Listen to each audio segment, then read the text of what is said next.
Hi guys, it's Michelle. Welcome back to my cooking channel.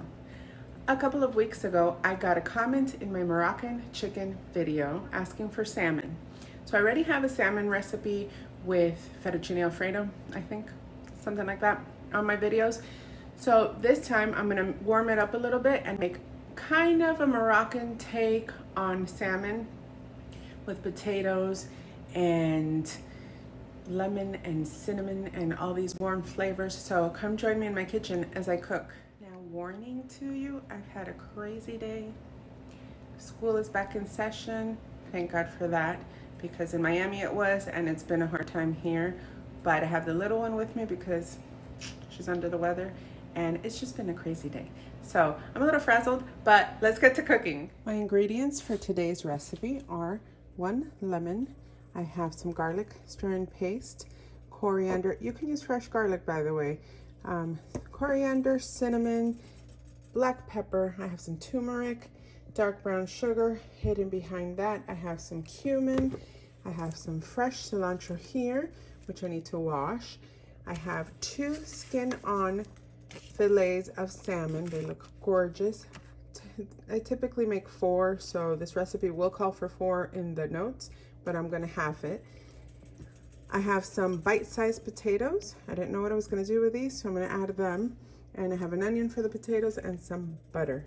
So I'm gonna get this assembled. So I put my potatoes to boil.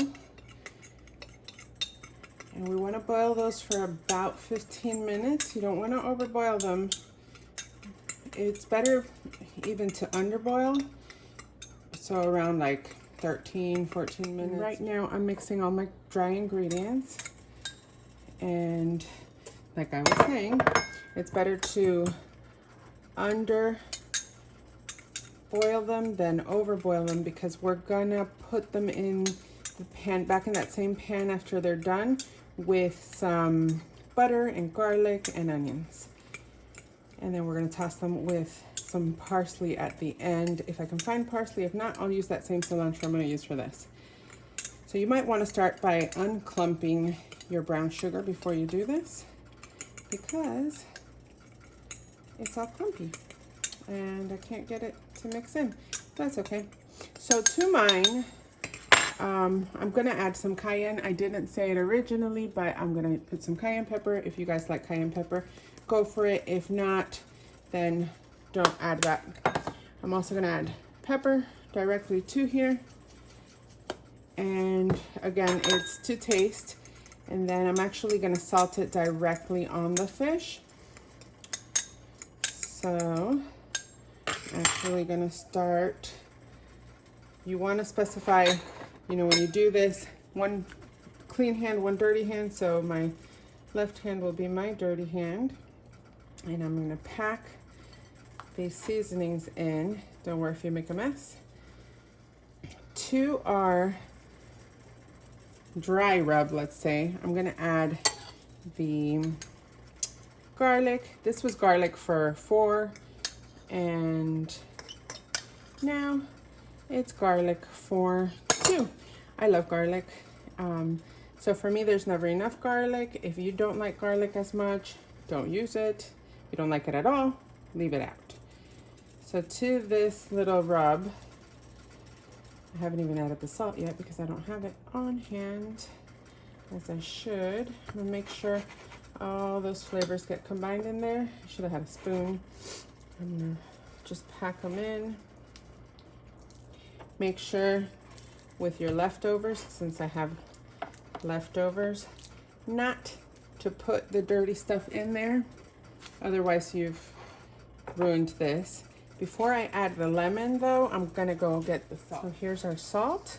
I'm gonna salt the fish. That's just, that noise that you hear, that's just my stovetop. The range is protesting because it's on. I don't know how the previous tenant ever cooked in this kitchen. It's driving me insane.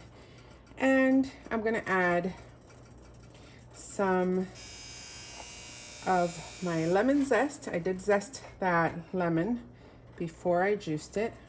I think the zest just adds flavor. It heightens the flavor. Now to this, I'm going to pour some of our lemon. So this is going to be a little wet. When it hits that heat, it's going to jump at you a little bit if you're using oil, which we will. So I'm just going to let this sit here for a couple minutes so it could absorb, and I'll be right back. Okay, so now that our potatoes are boiling, we need to put some salt. You want to make sure you salt your water, otherwise the potatoes have absolutely no flavor. And let me get some tongs. This cast iron skillet should be hot. I'm gonna sear it on the cast iron skillet, and then I'm gonna stick it in a 350-degree oven. You know, guys, have you ever had one of those days where you feel like you're completely off? That's my day today. That's a lot of oil. Okay, so remember what I said. Wet fish going into a hot oily pan, it's gonna jump at you. So if you have your apron or a kitchen towel, use that. Put it skin side down and let it start searing. If I can grab the other one, that would be great. You want to cook this just for a couple minutes on both sides, and we're going to pop it in the oven. So after 2 minutes, I'm going to flip this. Now, as you notice, the skin is not too browned. I didn't have my pan on way too hot. If you want yours a little more brown, at this point, I wouldn't flip it again. I would stick it in a higher, temperature oven. We're gonna put ours in the oven after this cooks 2 more minutes for, at 350 degrees for about 4 or 5 minutes. Some people like their salmon a little bit more underdone than others. I think 4 to 5 minutes is perfect. We're gonna check on these potatoes. Oh, they're nice and soft. See how the fork goes right through that potato? You want that. You don't want it to overcook though. So I'm gonna drain these and start on our oil and garlic and onions for the potatoes. So after 2 minutes are done, I'm just gonna transfer the whole cast iron skillet into a 350-degree oven, and we're gonna start on our onions and garlic. Sorry about that.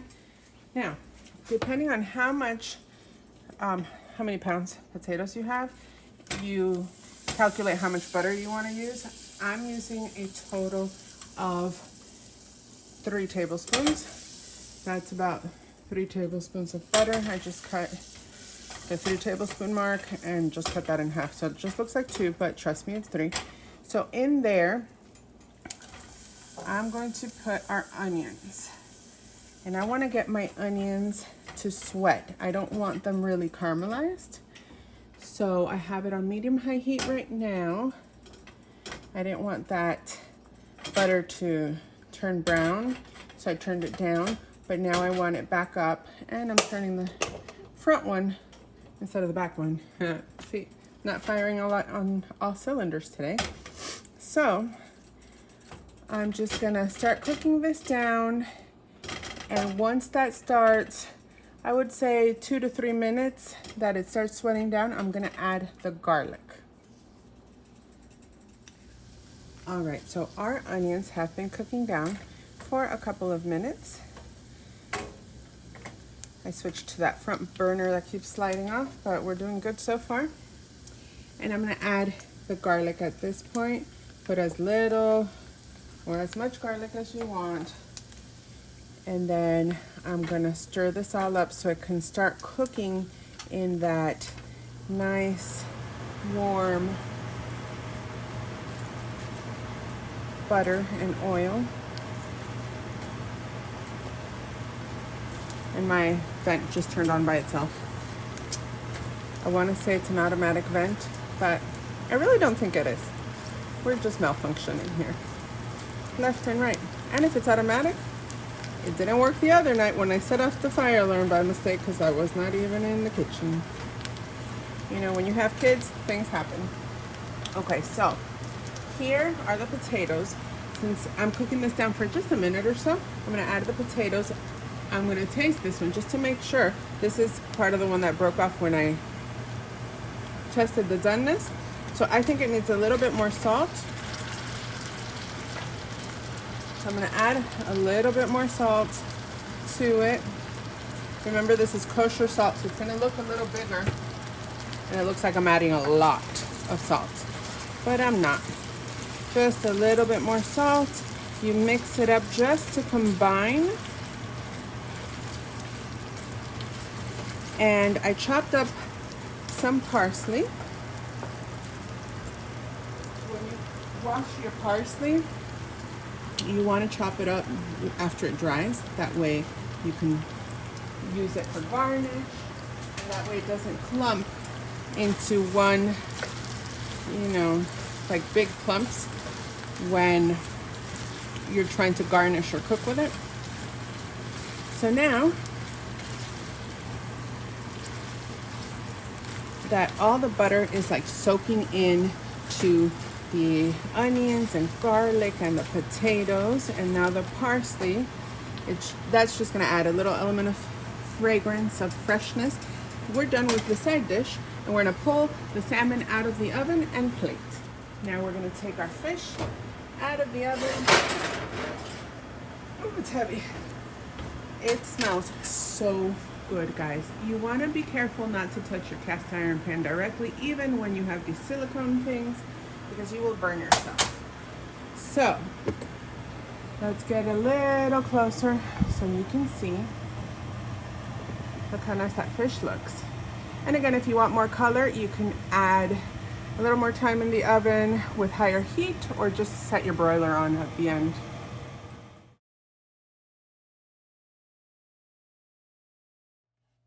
All right, guys, I'm gonna taste my food. Now, as you can see, a nice plate of salmon with potatoes all for me. These potatoes remind me of when we were in Venezuela, that we visited this place called Colonia Tovar. They cut up larger potatoes, but they did the same thing. And that's amazing.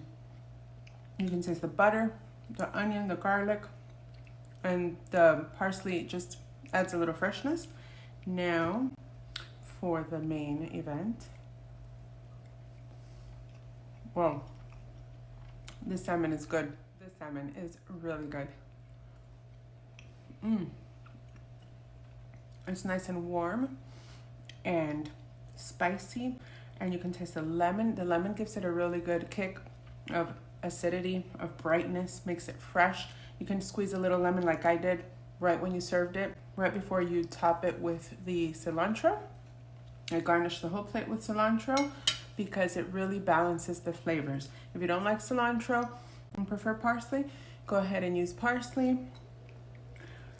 All in all, this is an excellent dish, an excellent meal that's transporting me to another place and not just my living or dining room, I should say. I hope you try it. If you liked this video, go ahead and hit like down below, and don't forget to subscribe to my channel for more recipes. Bon appetit!